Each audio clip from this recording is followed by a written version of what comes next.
The business that I'm preparing for is essentially an online store that sells various products that's imported from manufacturers from across the world.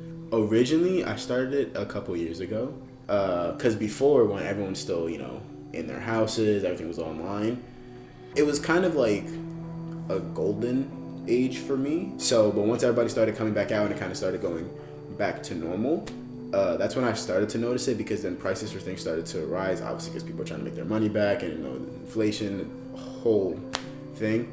That's when I started to see it slowly start to creep up in importing costs, and that's when I was like, okay, that's a little concerning, especially situations where, because of the economic downturn, not only in America but in other places in the world as well, even in places like Egypt, right? It's very hard sometimes to get things out of Egypt because everything is just such at a high rate right now. I think import rugs, right? It was just a potential product that I was thinking of, and I was on a phone with a bunch of manufacturers in Egypt and all over the Middle East, and this is probably like 6 months ago. And I was talking to a man, and he was good, everything was fine. Next thing you know, next day, nope, we can't do it. For me, it's like, well, okay, I'm stuck over here. Like, we're on a different continent, so it's not much I can do. It's just I have to pack up and try the next person.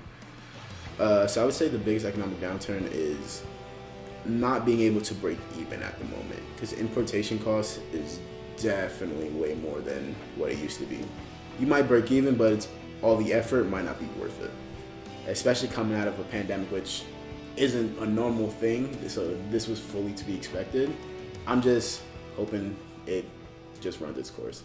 I'm just here along for the ride.